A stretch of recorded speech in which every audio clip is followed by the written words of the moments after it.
ખોટો રૂપિયો હોય, ખોટો રૂપિયો પણ ગવર્મેન્ટ એમાં આમ સહી કરી નાખે ને, મેં તો હાલ તો થઈ જાય બધા. હાર હાર એમાં બધા ખોટા રૂપિયા પણ ગુરુ મહારાજ આમ તો સહી સિક્કા મોર સાહેબ કરવાના આવે.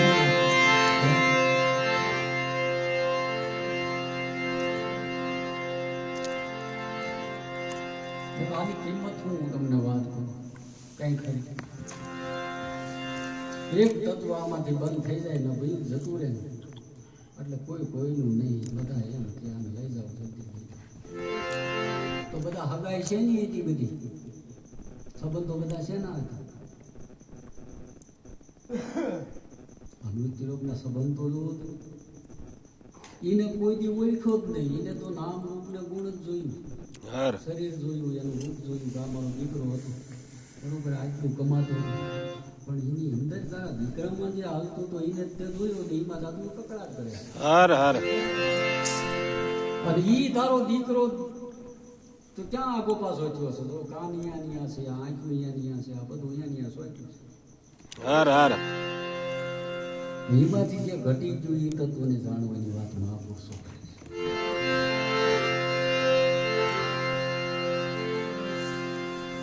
अपनो तो सपने नहीं माने, संशय नहीं शरीर. सपनाમાં પણ મારું માનવું નહીં, આવો સંશય પણ ન રાખવો મારું છે.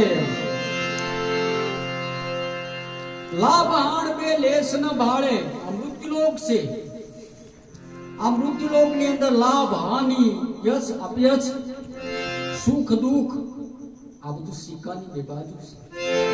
આવ્યા કરે ધર્મ કરતા દાડ પડે હિંમત ન હારે. હરિભજન સત્સંગ કરતા હોય એમ કંઈ પણ ગણતા અણગણતા એવી બની જાય તો એમાં ભક્તિમાં જે અભાવો થોડો આવે. પણ ઘણા ને આવેલો છે એવા પણ ઇતિહાસ છે. અમે પેલા બહુ જાતા ભજનમાં, હું તમને વાત કરું, સાયકલ લઈને બધે બહુ જાતા હતા. પણ જેટલું અમે ભજનમાં જાતા ને ભાઈ પથારી થઈ જાય, સંકટ બહુ આવે. મારો સાચો છે, રાઈટ છે.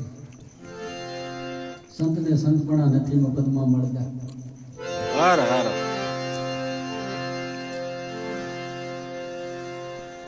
પણ એ સંકટ મારી આગળ એક વ્યક્તિ આવ્યો તો એને મને એનું સંકટ દેખાયું કે અમે બાપુ બહુ પહેલા ભજનમાં જતા, બાર ગામ સુધી ભજન હોય વિયા આવીને સેવામાં થાળીઓ ઉઠીને આમ ને તેમ ને બધું કર્યું સમજાવું.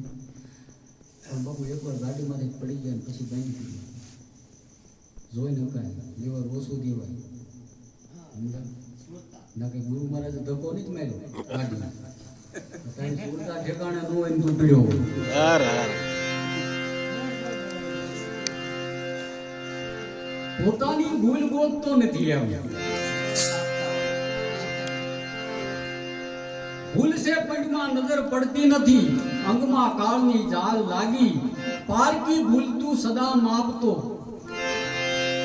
બીજાની ભૂલ તરત દેખાય.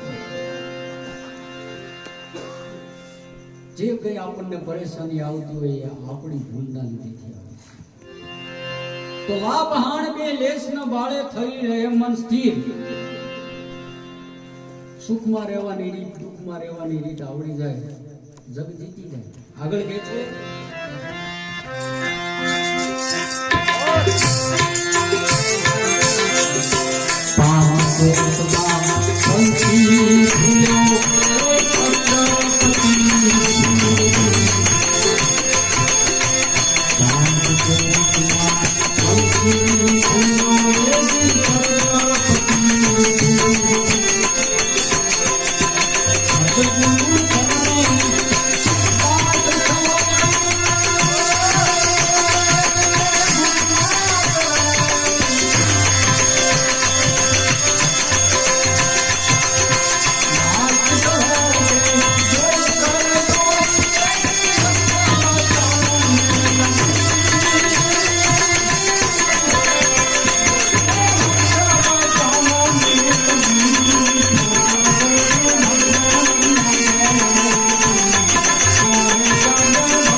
પાંચ વિષય છે: શબ્દ, સ્પર્શ, રૂપ, રસ અને ગંધ.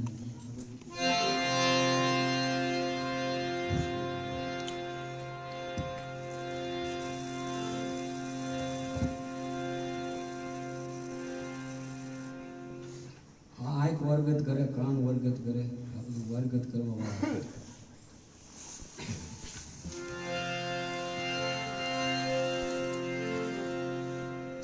ખોટો માલ વર્ગિત કરે, નુકસાન થાય ને.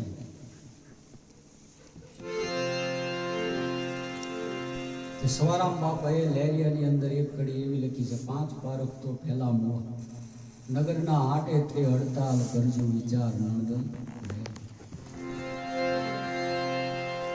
આ પાંચે પાંચ વિષયમાંથી પર થવું પડે,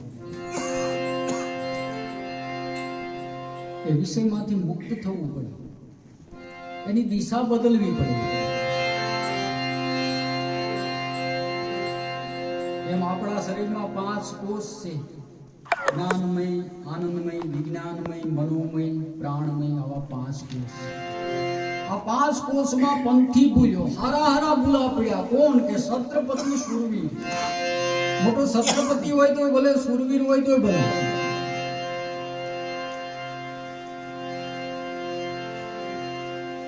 એક કોષમાંથી બહાર નીકળવું હોય તો બહુ અઘરું છે. આ તો પાંચ કોષમાં ઉતરી ગયેલા હોય.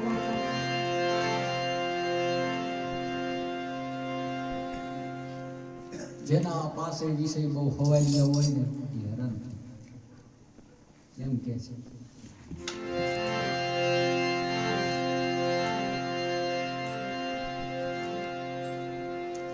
ફૂલગર શરણે દાસ સવો કે લક્ષ બતાવો લગી. હે સદગુરુ મહારાજ, કદાચ મને કોની અણી જેટલું તમે મને લક્ષ બતાવો ને, મારી સુરતા એટલી પ્રવીણ છે, એટલી લક્ષબાદ છે કે જેમ ભગવાને અર્જુનને પૂછવામાં આવ્યું કે સામેના વૃક્ષમાંથી તને શું દેખાય છે?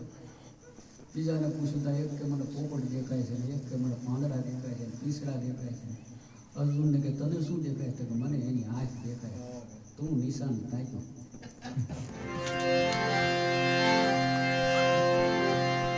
મને તમે જરા જેટલું લક્ષ બતાવી દઉં, આ પવનનો દોર બતાવી દઉં,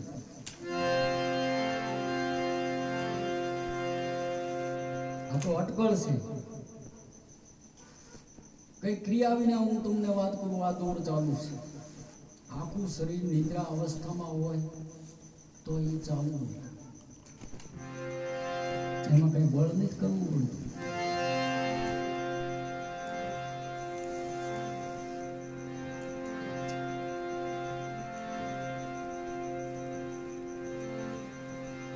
પણ મધ્યમાં જે ઘાટ ઘડેલો છે, જે શબ્દનો, એનો નિવેડો સુખરામ બાપુ ભામોદરાએ ભામોદરામાંથી શું કીધું એમને?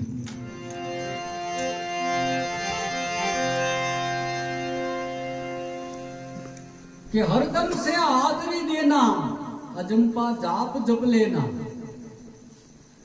હંસો હંસો हंसो हम से कहना, सुखराम के कर ले दीदार.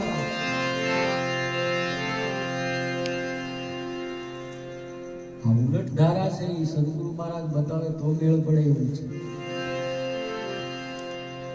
તમે બોલો નહીં અને ગગનમાં શબ્દ ગાજવા મંડી જાય. આ કેવો અચંબો, આ કેવો તાર છે. વસ્તુ વાગતી ન હોય ને સંભળાવવા મંડી જાય. આ કેવો અચંબો. એવા 10 પ્રકારના નાદ શરીરની અંદર થઈ ગયા છે. કર વિના બાજા વાગે, કર વિનાના બાજા વાગે, નોબત નગારા ઝાલર વાગે. અને મહાપુરુષો નાદ બ્રહ્મ કહે છે. નાદ બ્રહ્મ ઘોર શબ્દ કહે છે. વિશેષ વાત નહીં કરતા. અહીંયા બધું સમજુ પુરુષ બેઠા છે, બે મહાન મહાપુરુષો બેઠા છે. કદાચ મારે કંઈ બોલવામાં ક્ષતિ રહી હોય, ભૂલ રહી હોય તો એમની આગળ માફી માંગુ છું. પણ સવારામ બાપા એમ કહે છે કે કંઈકથી લક્ષ્ય પ્રાપ્ત કરી દઉં. હર હર અને લક્ષ લઈ અને સુરતાને પવનના રેટે ચડાવી દીધું. ક્યારેક મેળ પડી જાય છે.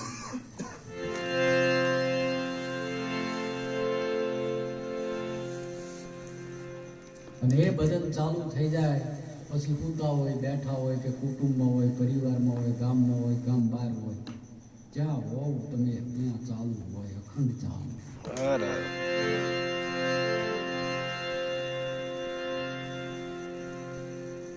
આવું ગુપ્ત ભજન આ ગગનની અંદર થઈ રહ્યું છે. સદગુરુ વિના અશક્ય છે. એટલે સદગુરુનું ચરણ ગ્રહણ કરી એમના વિશ્વાસમાં, એમના ભરોસામાં, એમના દિલને ગમે એટલું આપણે આપણામાં પરિવર્તન લાવીએ.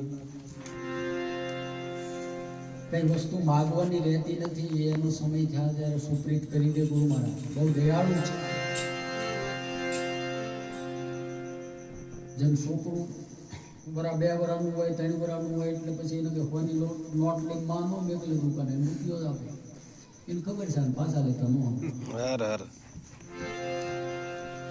પણ એનું એ હું તમને વાત કરું 10 વર્ષનું થઈ જાય પછી રૂપિયે ઘા કરે જ ન 10 ની કી. અને એનું એ 2 વર્ષનું થઈ જાય 10 ની કયો તમે પછી એ છોડી જોવાની દીધી. જે સમયે જે આપવાનું છે એ માને ખબર છે. એ માં અને ગુરુમાં કોઈ તફાવત નથી. હર હર જનનીથી એક ડગલું જો આગળ હોય તો સંત છે, સદગુરુ છે. જનની આ મોહ નિંદર ની અંદર પોટાડે છે અને સંત આ મોહ નિંદર માંથી જગાડે. હર હર એવા સંત અને એ સાનિધ્યમાં આપણે બેઠા છીએ. હનુમાનજી મહારાજનું સાનિધ્ય બધા હરિભક્તોના ઘટમાં જે બિરાજમાન આત્મ તત્વને મારા દિલથી સીતારામ સાધુ સંતોના ચરણમાં